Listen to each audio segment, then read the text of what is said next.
Assalamualaikum warahmatullahi wabarakatuh. Kembali lagi bersama saya Nurse Aitri. Oke teman-teman, gimana kabarnya? Semoga sehat selalu dan dalam perlindungan Allah Subhanahu wa Ta'ala. Bagi teman-teman yang baru mampir di channelnya Aitri, jangan lupa di subscribe terlebih dahulu. Jangan lupa tanda loncengnya diaktifkan, jadi nanti kalau ada video-video terbaru dari Aitri akan muncul notifikasi di handphone kalian. Dan jangan lupa juga di like, di komen, dan di share ke teman-teman lainnya. Insya Allah informasi ini sangat bermanfaat bagi teman-teman yang ingin mengikuti bimbingan belajar. Jadi untuk generasi kompeten itu ada layanan bimbingan belajar untuk kelas online dan kelas tatap muka langsung. Jika teman-teman berminat, maka teman-teman bisa langsung aja follow IG dari @generasi.kompeten. Teman-teman bisa chat di nomor di bawah ini. Kemudian bagi teman-teman yang ingin mengurus untuk pengurusan STR atau punya permasalahan terkait dengan STR, teman-teman bisa langsung follow dan DM aja ke admin @uruskan_aja. Bagi teman-teman yang ingin mendapatkan informasi terkait dengan lowongan kerja, seminar, workshop, ataupun informasi lainnya di dunia keperawatan, teman-teman bisa langsung follow IG @updatenurse. Teman-teman, untuk video kali ini adalah sesuatu yang di request ya dari beberapa teman-teman, bahwasanya kita akan membahas terkait beberapa soal yang ini adalah kira-kira prediksi soal ya untuk ujian retaker profesi nurse yang akan dilaksanakan di tanggal 8 sampai tanggal 9 Januari 2022. Oke teman-teman, langsung aja kita ke pembahasan soal yang pertama.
Next untuk soal yang kedua. Jadi soal yang kedua ini ditanyakan adalah masih ke prinsip etik. Ini prinsip etik yang diterapkan, di mana ada seorang perempuan berusia 22 tahun dirawat di ruang isolasi dengan luka bakar. Keluarga pasien mengatakan bahwa perban yang dipasang rembes dan terlepas. Perawat menyampaikan akan segera datang. Nah, bahwasannya kan ada nih pasien yang menyampaikan kalau perbannya itu yang dipasang itu merembes. Nah, kemudian perawatnya itu akan menyampaikan akan segera datang. Iya bu, bentar ya gitu kan, untuk mengganti perban perlengkapannya. Kemudian dan dia langsung menggantinya. Artinya di sini adalah si perawat dia itu itu menepati janji bahwasanya dia akan segera datang. Itu jawabannya adalah bagian yang A, itu si fidelity, karena dia di sini akan segera datang gitu. Kemudian katanya dia melakukan tindakan tersebut, berarti dia langsung melakukan pekerjaannya tanpa mengundur-mundur atau tidak melakukan gitu. Makanya dia jawabannya ke fidelity. Jadi fidelity itu adalah menepati janji, adanya kesepakatan antara si perawat dengan si pasien. Kemudian kenapa dia jawabannya bukan si confident? Jadi kalau confident itu adalah kerahasiaan. Sebelumnya sudah dibahas ya di soal yang nomor 1, confident itu kerahasiaan. Di sini tidak ada membahas terkait dengan haknya privasinya si pasien gitu. Kemudian kalau yang bagian C itu ada justice adalah keadilan, juga tidak ada pembahasan terkait dengan perbedaan suku, ras, agama gitu. Kemudian beneficent di sini juga dia bukan, mungkin ada dilema ya bagi teman-teman yang menjawab, karena di sini kan dia berbuat baik juga karena melakukan langsung gitu kan, tapi dia lebih tepatnya adalah ke fidelity gitu. Beneficent kan memang dia melakukan segera tindakannya, tapi untuk di kasus ini lebih tepatnya jawabannya ke fidelity.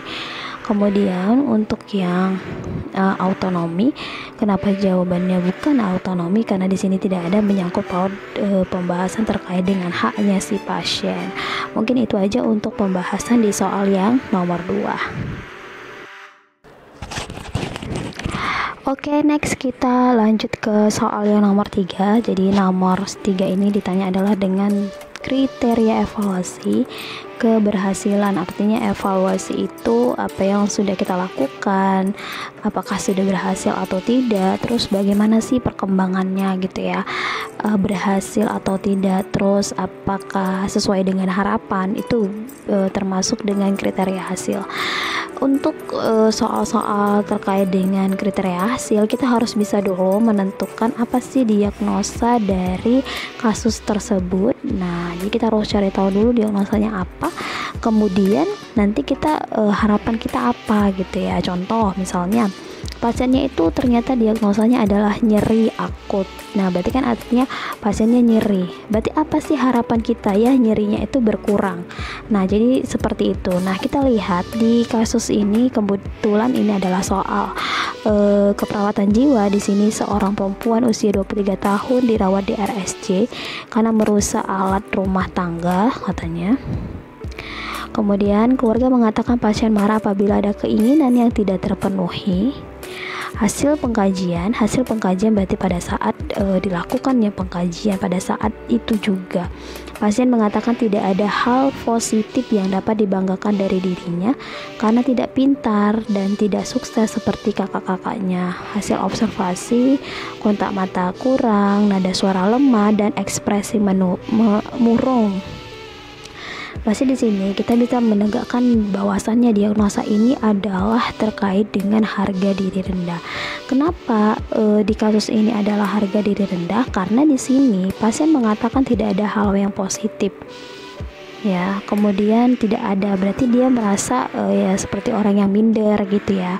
Kalau minder itu kan dia lebih ke harga diri rendah. Nah, kemudian dari hasil observasinya lagi, di sini ada kontak mata kurang, nada suara lemah, kemudian ekspresi murung. Jadi ini sebenarnya data-data dari isolasi sosial dan juga harga diri rendah.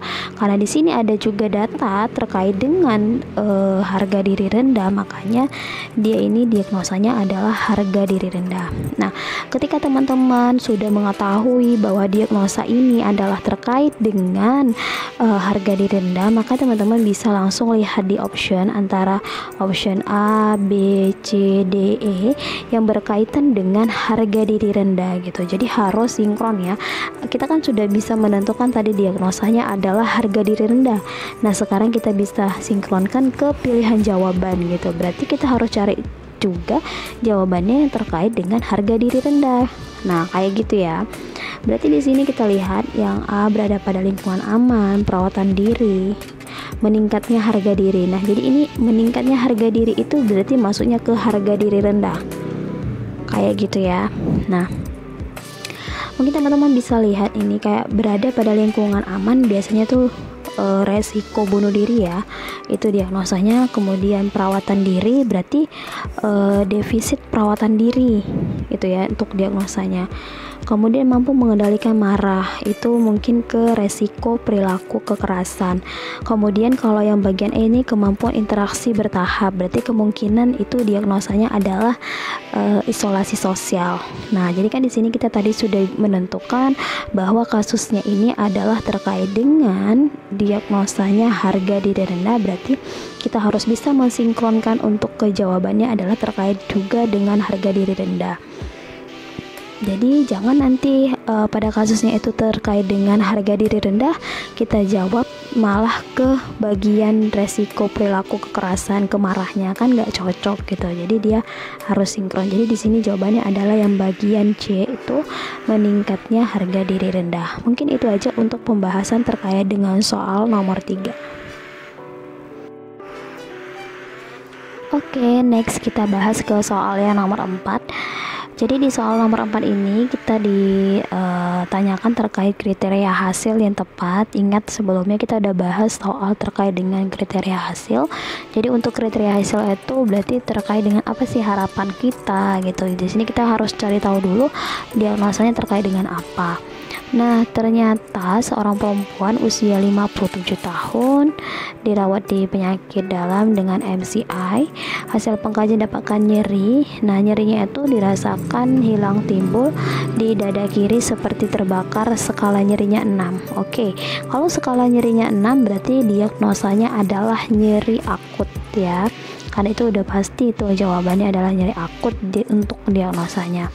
Kebetulan di soal ini itu nggak dikasih tahu bahwasanya diagnosanya apa gitu.